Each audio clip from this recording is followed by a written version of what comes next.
So this is our third vlog. We're done with the first vlog. Actually, ang tagal ng first vlog. The second vlog natin is about the tips on how to pass the board exam and how to top the board exams. And meron tayong short sample lecture. So if you want to check that vlog, dyan sa suggested, nandyan lang siya. Shh! Ayan. So the third vlog is still about the tips and how to tap and pass the board exam and the continuation of the first vlog. So, last time, diniscuss ko yung iba sa mga techniques ko like pag a-answer ng madaming questions. So, another technique na pwede kong ma-share sa inyo is you have to create your own schedule. If you're going to take your board exam, create ka ng sarili mong schedule. Check kung ilang days na lang prior to the board exam and then have a journal or a calendar or a diary na para matrack mo kung ilang days na lang at ano pa yung mga kailangan mong aralin na subject. So, before, nagganon din ako. So, for example, 100 days before the board exams, I'm going to allot 100 days to how many concepts pa bang kailangan kong aralin. So, in nursing, we have the major subjects are fundamentals of nursing, community health nursing, professional adjustment, leadership and management nursing, research, community, IMCI, COPAR, communicable disease nursing, maternal and child health, which is basically OB and pedia, medical surgical nursing, and psychiatric nursing. And there are also some minor concepts such as disaster and emergency response nursing, nursing informatics, and pharmacology, nutrition, geriatric nursing, so on. So, with regards to that, dapat alam mo kung ano pa yung mga subjects na aralin mo, and you have to, in my case, what I did is divide ko yung remaining days into each subject, and then inaalam ko kung depende kung gaano ba siya kalawak na subject, gaano yung scope niya, gaano kabilis ko ba siya maaaral, do I have the needed materials, may mga question and answer Q&A ba ako, may mga sample tests ba ako na pwede kong pag-practicean. So, yun yung mga factors na kinonsider ko. So, I give you an example of what I did. I'm gonna show you in the screen right now.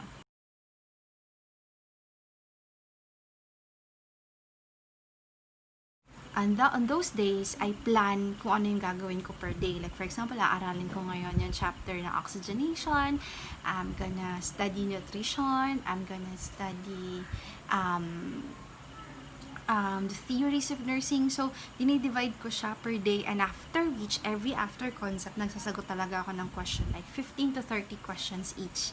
So, may mga books na mga gano'n na makakatulong sa inyo. For example, Kujir, for Funda, every chapter, may mga questions after that na pwede niyong sagutan, at meron sa likod ng book nandun yung answer keys, and it really helped me.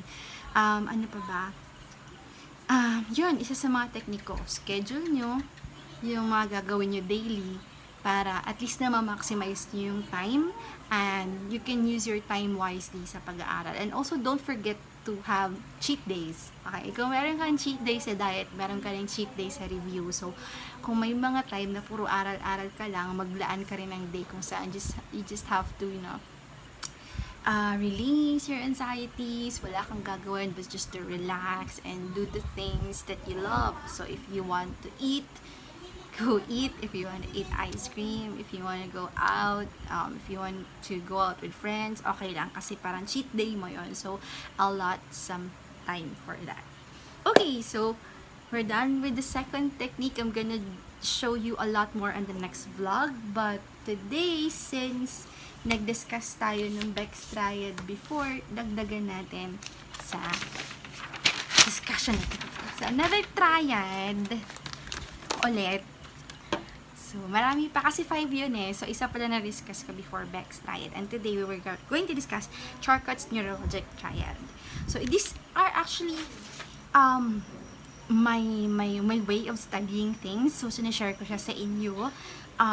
Kasi alam naman natin na sobrang hirap naman talaga mag-aral for the board exam. So, in my case, nung nag-aral ako, before I became a registered nurse, and I think this is one of the most effective na way for me. So, I read it from the book. After I read it from the book, ang ginagawa ko, I create some techniques and how to make sure na mas madali ko siyang maaaralin. So, one technique is to understand and memorize the triads of nursing. So, for Beck's triad, we're done with that. So, ngayon naman, the magic pen and the magic paper.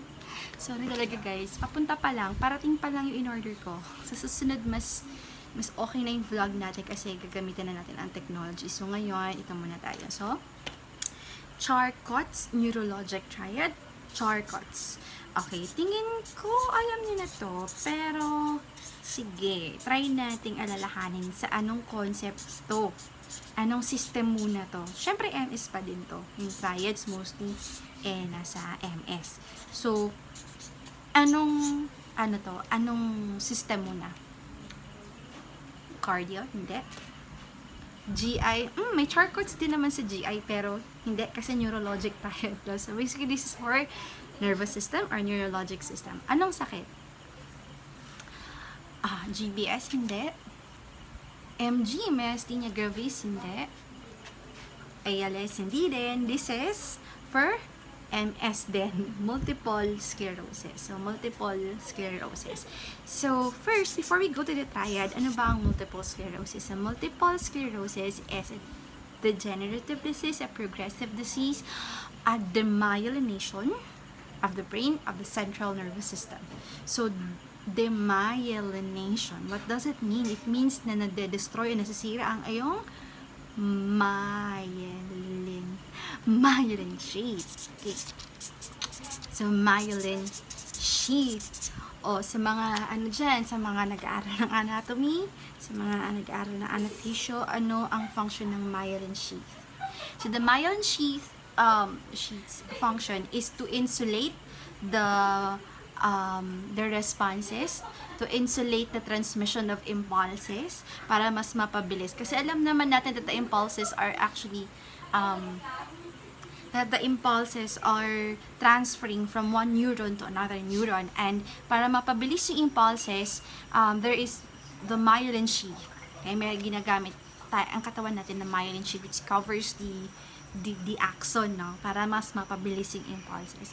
So, what happens in multiple sclerosis is actually it is also an immune problem. So, your own WBCs, your own immune system attacks your myelin sheath. So, your myelin sheath becomes destroyed, and once destroyed, it affects the transmission of impulses.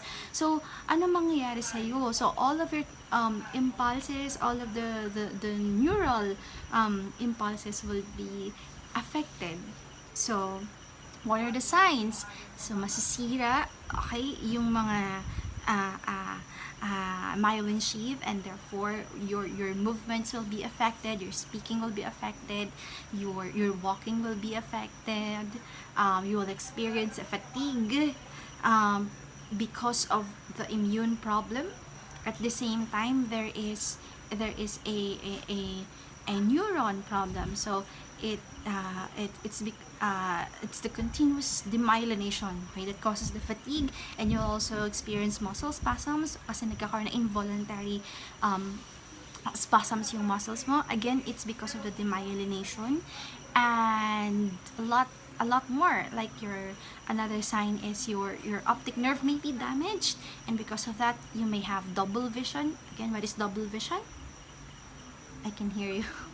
I can't hear you. Okay, tama yan. Diplopia. Diplopia is double vision. So, aside from that, meron tayong Charcot's Neurologic Triad. So, what is Charcot's Neurologic Triad? Tandaan mo, S-I-N. S-I-N. It's like sin, S-I-N. So, S-I-N is the triad. So, S is scanning speech. I, intentional tremors. And N, nystagmus. So, scanning speech, as I've said earlier, your speech will be affected. Yung pagsasalita mo, you will have a difficulty in speaking, dysarthria. So, because of the demyelination. And then, intentional tremors. So, these tremors happen when you are doing something. If meron kang intention to do something, like you want to move your hands, there will become a tremor. You want to raise your hand, magkakaroon ng tremor. So, this is intentional tremors is different from resting tremor, ha? Kasi ang resting tremor, saan yun? Parkinson's. Very good. So, this one is multiple sclerosis. A multiple sclerosis and intentional tremor. The tremors happen when you move Okay, so because of the myelination again, and of course nystagmus, if your optic nerve is already affected, your vision will be affected. Diplopia, double vision, and nystagmus is the involuntary movement of the eyes or the eyeballs. So sin, susulit ko no, scanning. Sorry guys, hindi talaga maganda yung sulat ko, pero I'm trying to make it readable. Readable. Say it again. So, sige. Ano ulit yung sin, which are the Charcot's neurologic triad. You have the scanning speech, intentional tremors, and nystagmus. Again, say it again. Scanning speech, intentional tremors, and nystagmus. Sana nakikita mo siya. Sorry guys, hindi maganda yung sulat ko. Tapos hindi pa balance. Okay, basta yun. So, we're done with the Charcot's neurologic triad. So again, it's the myelination, it's progressive. Through time, pag makikita mo ang disability, dumadami through time. So habang tumatagal, nagkakaroon disability, and it's irreversible. Hindi na reverse. Kasi once the neuron is damaged, the myelin sheath is damaged, there could be a remyelination. Pwede siya mabuo ulit, but then your WBCs are too active, no? Talagang sinisira yung myelin sheath and hindi makapag-compensate ang katawan mo, and therefore what will happen, still masisira ang magkakaroon na residual deficit or disability. So through time, kahit may remyelination na nangyari, nagkakaroon ng relapses and remitting period, and nagkakaroon na talaga ng residual disability that cannot be reversed. So yun, myelin sheath of the central nervous system with the Charcot's neurologic triad, again, S-I-N-S, scanning speech, I, intentional tremors, and N, nystagmus. Therefore, that's MS, multiple sclerosis. Treatment, there's no known treatment yet. No cure. But there are medications that can, reduce the symptoms, but not totally cure. Steroids are one. Kasi nga, this is an immune problem. Your WBCs are the ones attacking your myelin sheath, so therefore, medyo kakalmahin natin yung immune system natin by giving immunosuppressants, steroids. Another one, for spasticity, we give medications such as your baclofen, isa yan sa mga gamot. So, ibig sabihin, the management is symptomatic. If you have the symptoms of fatigue, ma-manage natin yan. So, energy-saving measures, rest, napping, exercise. If you have spasticity, we give baclofen. So, those things, so we target the symptoms, but not really cure the disease. So, that's multiple sclerosis, and that is Charcot's neurologic triad. So there, so watch out for the next vlog for the next triad and the next discussions. I have a lot more to share. So, watch out na kayo. I'm so sorry pag hindi pa maganda masyado yung editing ko, but I hope you guys learn. And sana ma-apply nyo yung mga technique kung effective para sa inyo. Sinabi ko. So, the first technique that I did is I answer questions daily. Second technique that I shared to you is to create a schedule of your own. So, review. So, know how many days are left. Know the things that you need to study.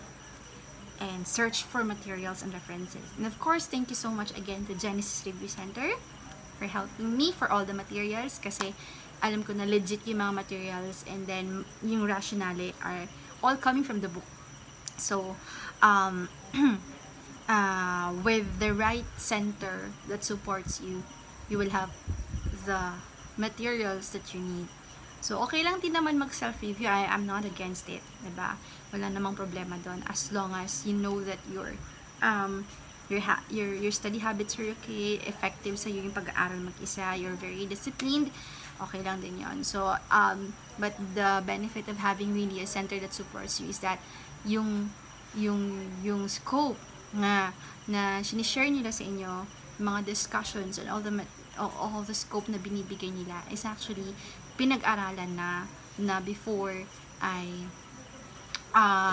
effective at yun yung most common tinatanong sa board exams or more relevant sa board exams. So, there. At the same time, syempre yung mga materials na meron sila. And they have a team that actually checks the questions and the rationale from the book.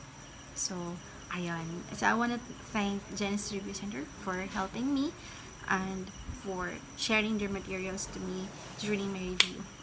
So, yan lang. Or if you want to know their online programs, they have online programs that will start, I think, by June. So, if you want to join the batch that will start on June, you can check their contact numbers here on the screen.